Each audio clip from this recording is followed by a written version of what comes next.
ಕರ್ನಾಟಕ ಸರ್ಕಾರ ಏನು ಒಳ ಮೀಸಲಾತಿಯನ್ನು ಅವೈಜ್ಞಾನಿಕವಾಗಿ ಜಾರಿಗೊಳಿಸಿದೆ, ಅಸಂವಿಧಾನಾತ್ಮಕವಾಗಿ ಜಾರಿಗೊಳಿಸಿದೆ. ಸುಪ್ರೀಂ ಕೋರ್ಟ್ನ ಮಾನದಂಡಗಳು ಪಾಲನೆ ಆಗಿಲ್ಲ.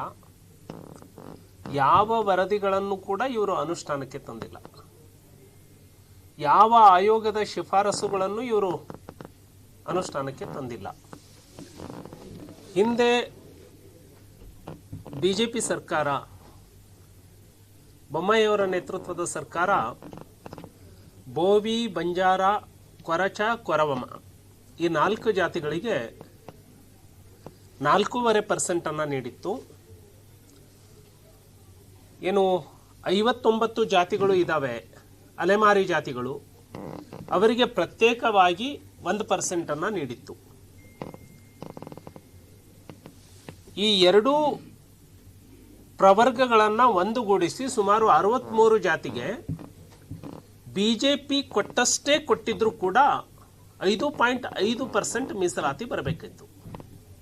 ಆದರೆ 2 ಪ್ರವರ್ಗಗಳನ್ನು ಸೇರಿಸಿ 5%ಗೆ ನಿಗದಿ ಮಾಡಿ 0.5% ಕಿತ್ಕೊಂಡಿದ್ದಾರೆ. ಇದರ ವಿರುದ್ಧ 10ನೇ ತಾರೀಕು ಫ್ರೀಡಂ ಪಾರ್ಕ್ನಲ್ಲಿ ಬಹಳ ದೊಡ್ಡ ಹೋರಾಟವನ್ನು ಎಲ್ಲ ಸಮುದಾಯಗಳು ಒಟ್ಟಾಗಿ ಕೈಗೊಂಡಿದ್ವು. ಅವತ್ತು ರಾಮಲಿಂಗಾರೆಡ್ಡಿ ಅವರು ಬಂದು ನಮ್ಮ ಮನವಿಯನ್ನು ಸ್ವೀಕಾರ ಮಾಡಿದರು. 1 ವಾರದ ಗಡುವನ್ನು ಈ ಸರ್ಕಾರ ಅವತ್ತು ಕೊಟ್ಟಿದ್ವಿ. ಮಾನ್ಯ ರಾಮಲಿಂಗಾರೆಡ್ಡಿ ಅವರು ವರದಿಯನ್ನು, ನಮ್ಮ ಮನವಿಯನ್ನು ಸ್ವೀಕಾರ ಮಾಡಿದ ಮೇಲೆ ಇವತ್ತಿನವರೆಗೆ ನಮ್ಮ ಮನವಿಯನ್ನು ಸ್ವೀಕಾರ ಮಾಡಿದ್ದಕ್ಕೆ ಈ ಸರ್ಕಾರ ಏನು ಕ್ರಮಗಳನ್ನು ಕೈಗೊಂಡಿದೆ ಅಂತ ಹೇಳಿ ತಿಳಿಸಿಲ್ಲ. ಹಿಂಬರಹವನ್ನು ಕೂಡ ಕೊಟ್ಟಿಲ್ಲ. ಬದಲಾಗಿ ನನ್ನ ಮೇಲೆ,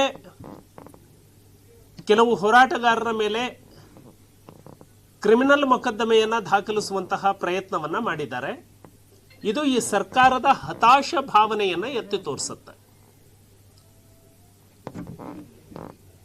ಸಮಾಜದ ಅಸ್ತಿತ್ವಕ್ಕಾಗಿ ಹೋರಾಟ ಮಾಡುವವರ ಮೇಲೆ ಈ ಸರ್ಕಾರ FIR ಮಾಡಿರುವಂಥದ್ದು, ಆ ಹೋರಾಟಕ್ಕೆ ಈ ಸರ್ಕಾರ ಬೆಚ್ಚಿ ಬಿದ್ದಿದೆ ಅನ್ನುವಂಥದ್ದನ್ನು ಸರ್ಕಾರನೇ ಹೇಳಿಕೊಂಡಂತೆ ಆಗಿದೆ. ನಾನು ಈ ಸರ್ಕಾರಕ್ಕೆ ಮಾಧ್ಯಮದವರ ಮೂಲಕ ಗಮನಕ್ಕೆ ತರಲಿಕ್ಕೆ ಪ್ರಯತ್ನ ಪಡ್ತಾ ಇದ್ದೇನೆ. 1 ವಾರದ ಗಡುವು ನಾವು ಕೊಟ್ಟಿರೋದನ್ನ ಈ ಸರ್ಕಾರ ಹಗುರವಾಗಿ ಪರಿಗಣಿಸಬಾರದು. ಇನ್ನು 2 ದಿನ ಸಮಯ ಇದೆ ಸರ್ಕಾರದ ಮುಂದೆ. ನಮ್ಮನ್ನ ಕರೆದು ಮಾತನಾಡಬೇಕಿತ್ತು. ಮರುಪರಿಶೀಲನೆ ಮಾಡಲಿಕ್ಕೆ ಯಾವ ಕ್ರಮವನ್ನು ತೆಗೆದುಕೊಳ್ತವೆ ಅಂತ ಹೇಳಬೇಕಾಗಿತ್ತು. ಅದು ಏನನ್ನೂ ಕ್ರಮ ಕೈಗೊಳ್ಳದೇ ಇರುವಂಥದ್ದು ಈ ಸಮುದಾಯಗಳನ್ನು ಇಷ್ಟು ದೊಡ್ಡ ಪ್ರಮಾಣದಲ್ಲಿ ನಿರ್ಲಕ್ಷ್ಯ ಮಾಡ್ತಾ ಇದೆ ಅಂತ ಹೇಳಿ ಗೊತ್ತಾಗ್ತಾ ಇದೆ. ಈ ಸಮುದಾಯಗಳನ್ನು ಈ ರೀತಿ ನಿರ್ಲಕ್ಷ್ಯ ಮಾಡಿದರೆ ಅದಕ್ಕೆ ಬೆಲೆ ತೆರಬೇಕಾಗತ್ತೆ, ತಕ್ಕ ಬೆಲೆಯನ್ನು ತೆರಬೇಕಾಗತ್ತೆ ಅನ್ನೋ ಎಚ್ಚರಿಕೆಯನ್ನು ಈಗಲೂ ಕೊಡ್ತಾ ಇದ್ದಾವೆ. ಸೊ ಬುಧವಾರ ಸಂಜೆ 5 ಗಂಟೆಗೆ ನಾವು ಕೊಟ್ಟ ಗಡುವು ಮುಕ್ತಾಯ ಆಗತ್ತೆ.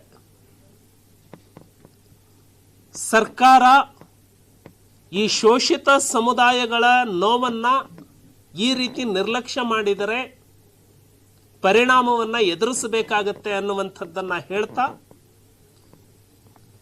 ರಾಮಲಿಂಗಾರೆಡ್ಡಿ ಅವರಿಗೆ ನಮ್ಮ ಮನವಿಗೆ ಯಾವ ಕ್ರಮವನ್ನು ತೆಗೆದುಕೊಂಡಿದ್ದೀರಿ ಇಲ್ಲಿವರೆಗೆ, ಹಿಂಬರಹವನ್ನು ಇಲ್ಲಿಯವರೆಗೆ ಯಾಕೆ ಕೊಟ್ಟಿಲ್ಲ?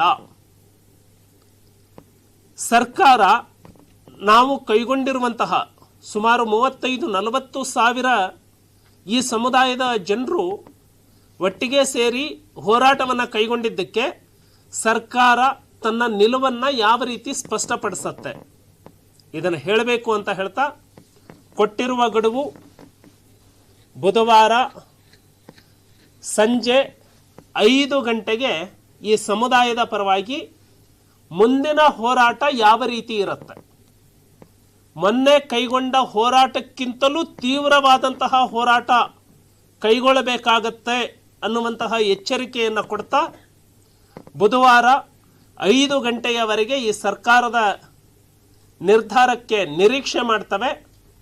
5 ಗಂಟೆಗೆ ಮುಂದಿನ ಹೋರಾಟವನ್ನು ನಾವು ಯಾವ ಸ್ವರೂಪದಲ್ಲಿ ಕೈಗೊಳ್ಳಬೇಕು ಅಂತ ಹೇಳಿ ತೀರ್ಮಾನ ಮಾಡ್ತವೆ ಅನ್ನುವಂತಹ ಎಚ್ಚರಿಕೆಯನ್ನು